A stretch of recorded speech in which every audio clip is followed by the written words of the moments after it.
Assalamualaikum warahmatullahi wabarakatuh. Masih di channel Fitriati LM. Kali ini kita akan membahas tentang pohon penurunan, di mana materinya adalah tata bahasa bebas konteks, parsing, dan ambiguitas.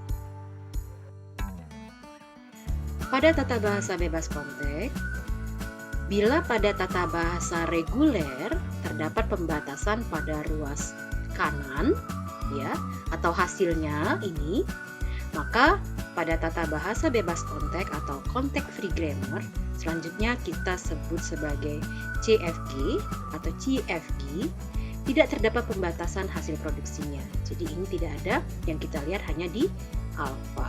Oke, kita lihat aturan produksinya ya. Ini aturan produksinya alfa menghasilkan beta. Batasan hanyalah ruas kiri, berarti hanya di alfa patokannya, ya, adalah sebuah simbol variabel. Selebihnya betanya silahkan, bisa variabel, bisa terminal. Kita lihat contoh aturan produksinya yang termasuk dalam CFG. Di sini ada B variabel menghasilkan T, D variabel, E terminal, F variabel, dan G terminal. Kemudian ada D menghasilkan B variabel, C terminal, D variabel, dan E terminal. Oke. Seperti halnya pada tata bahasa reguler, ya, sebuah tata bahasa bebas konteks adalah suatu cara yang menunjukkan bagaimana menghasilkan untai-untai dalam suatu atau sebuah bahasa. Seperti kita ketahui pada saat menurunkan suatu string, ya, simbol-simbol variabel ini, ya, akan mewakili bagian-bagian yang belum terturunkan dari string tersebut. Jadi ini nanti variabel dia akan menurunkan menjadi terminal supaya bisa terbaca untainya. Oke, kita lihat di parsing. Parsing di sini sebuah pohon atau tree adalah suatu graph terhubung tidak sirkuler, ya, yang memiliki satu simpul, ya, disebut akar. Dan dari situ memiliki lintasan ke setiap simpulnya. Oke, jadi namanya pohon ya, turun ke bawah, ke kanan, ke kiri, dia bisa. Oke, pohon penurunan atau derivation tree atau parsing tree berguna untuk menggambarkan bagaimana memperoleh suatu string. Ya, di sini kalimatnya adalah untai. Dengan cara menurunkan simbol-simbol variabel menjadi simbol-simbol terminal. Di setiap simbol variabel akan diturunkan menjadi terminal sampai tidak ada yang belum tergantikan. Oke, kita lihat ya. Misalkan terdapat tata bahasa bebas konteks dengan aturan produksinya. Di sini ada S, ya, menghasilkan A variabel, B variabel. Oke, identitasnya sudah terlihat ya. Kemudian ada A variabel, ada B variabel. Ini aturan bebas konteks. Jadi patokannya ada di alfa. Oke, sudah kita dapatkan turunannya. Kita akan menggambarkan pohon penurunan untuk memperoleh untainya ini. A, B, B, B. Semuanya dalam bentuk terminal. Jadi yang boleh diturunkan adalah miliknya S, ya, itu ke terminal-terminal. Pada pohon penurunan tersebut simbol awal ya menjadi akarnya. Akarnya siapa di sini? Akarnya adalah si S. Oke, kita lihat. Oke, ini aturan produksinya kita turunkan. S menurunkan A, B variabel. Oke, yang bisa diturunkan yang variabel ya. Oke, A-nya kita lihat. Ini A, B. A-nya menurunkan siapa? A terminal, A variabel. Oke, di sini ya, ini yang pertama atau A. Yang bisa diturunkan A lagi, berarti di sini atau A. Oke, kemudian B. B-nya menurunkan siapa? B variabel menurunkan B terminal, B variabel. B terminal, B variabel. Kemudian yang bisa menurunkan lagi siapa? Ini B, turunkan B. Oke, B terminal, B variabel. Untainya tadi mintanya berapa? Untainya minta ya A, B, B, B. Berarti kalau di sini ya yang jadi pertanyaan, Bu, itu hanya satu. Kenapa di sini dua kali? Ya untainya, ya untai yang dipinta adalah A, B, B, B. Oke, terakhir B variabel di sini. Ya B-nya menurunkan atau B. Berarti di sini dia dapat B. Oke. Sesuai dengan untai yang diinginkan. Kita lihat proses penurunan atau parsing bisa dilakukan dengan cara ya penurunan terkiri atau penurunan terkanan. Ya, simbol variabel terkiri yang diperluas terlebih dahulu. Ini kalau dia prosesnya lewat turunnya yang ke kiri. Kemudian kalau yang ke kanan maka simbol variabel kananlah yang diperluas terlebih dahulu, gitu ya. Oke.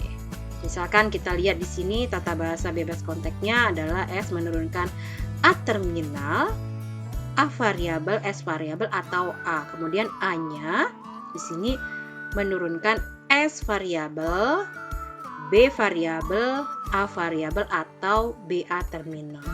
Untuk memperoleh untai AA, BB, AA dari tata bahasa bebas konteks di atas, simbol ini kita baca menurunkan. Oke ya. Oke, kita coba penurunan terkiri. Terkirinya berarti S, ini akarnya ya, menurunkan A, terminal A, variabel S, variabel. Oke, ini didapat ya. Oke, kemudian di sini ada lagi terkirinya mana? Berarti terkirinya milik A ya, milik A. Ini terkanannya. Seperti itu. Kemudian kita lihat A ya. Ini yang milik ini sudah kita keluarkan, taruh ya menurunkannya. Kemudian di sini ada SB. Ya, turunan A itu ada S, B, A. S. Ya, ini kan S miliknya kiri. Jadi kita letakkan. Oke. Kemudian turunannya lagi. Ini yang di atas. Ya, turunan S itu ada siapa? Ya, ada A ya, ada A. Berarti kita buatkan terminal-terminalnya, kemudian kita susun sehingga mendapatkan turunan terkiri.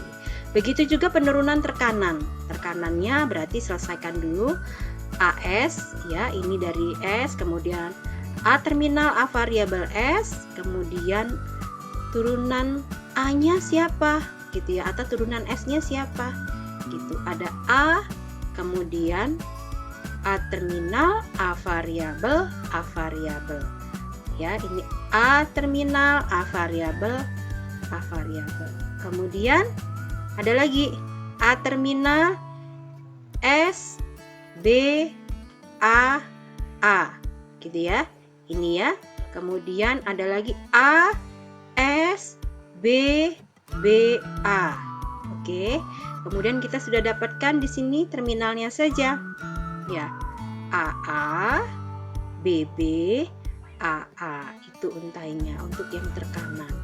Ya, yang terkiri pun hasilnya akan sama. Ya, turun ke kanan ke kiri berarti ini identitasnya milik siapa untuk penurunan terkiri terkanan sesuai untuk studi kasus yang mana. Oke. Kemudian kita ada submaterinya adalah ambiguitas. Ambiguitas di sini atau kedua-artian terjadi bila terdapat lebih dari satu pohon penurunan yang berbeda. Untuk memperoleh untainya kita lihat di sini ya. Ada S menurunkan atau menghasilkan A variabel atau B variabel. Turunan A-nya itu A variabel, A terminal, kemudian B-nya A terminal. Dari seperti ini sudah kelihatan dia ambigu. Oke ya, kita lihat. Untai A, ya, kita akan mendapatkan untai A saja. Maka ya kita keluarkan saja sini S menurunkan A menurunkan A, kemudian S menurunkan B, B menurunkan A. Ya, ini salah satu contoh dari ambigu. Ya, kita lihat kalau contoh kasusnya di sini. Ya, contoh lainnya ada S, ya menurunkan S, BS, S variabel, B terminal dan S variabel atau S variabel, C terminal, S variabel atau A. Oke, berarti kuncinya di sini hanya B terminal, C terminal dan A. Kita buat untainya untuk A. ya, untainya untuk A. Ya, tapi kita buat dua cara penurunan. Oke ya, turunan pertama kita mulai dari SBS, kemudian turunan kedua kita mulai dari SCS yang menginginkan hasilnya atau nanti hasil akhirnya adalah sama. Kedui artian. Oke, kita lihat ya, ini penurunan terkanan, ini penurunan terkiri. Kita buat yang terkanan adalah ya S yang sebelah kanan, ya, tetapi yang pertama kita buat yang SBS. Ya, turunannya kita turunkan setelah SBS miliknya dari akar si S, kemudian yang ada variabel lagi SCS untuk menurunkan siapa? Oh, S-nya ternyata AA ya. Jadi di sini ada A, B, A, C, A. Sama juga seperti ini. Ini kalau yang pertama yang kita turunkan adalah SCS ya, maka setelahnya terkirinya kita buat penurunannya adalah SBS. S yang di sini hanya menurunkan ke A, maka hasilnya pun akan menjadi A, B, A, C, A. Yang kita baca adalah untai dengan huruf terminal. Inilah yang disebut dengan ambiguitas. Oke, kita lihat dari untai yang sama A, B, A, C, A dapat dibuat pohon penurunan yang berbeda. Maka dapat dikatakan tata bahasa konteks tersebut ambigu gitu ya. Ini berbeda penurunannya, tapi dia menjadi ambigu. Jadi untuk menunjukkan bahwa suatu tata bahasa bebas konteks ambigu bisa dilakukan dengan menemukan untai yang memungkinkan pembentukan lebih dari satu pohon penurunan. Oke ya. Ambiguitas dapat menimbulkan masalah pada bahasa-bahasa tertentu, ya, baik bahasa alami maupun pada bahasa pemrograman. Ya, bila suatu struktur bahasa memiliki lebih dari satu dekomposisi, ya, atau penurunan, dan susunannya akan menentukan arti, maka artinya menjadi ambigu seperti ini, ya. Ya, walaupun terkanan terkiri dia hasilnya menjadi sama. Oke, untuk pohon penurunan sampai di sini materinya. Oke, teman-teman bisa baca lagi di buku Virar gitu ya.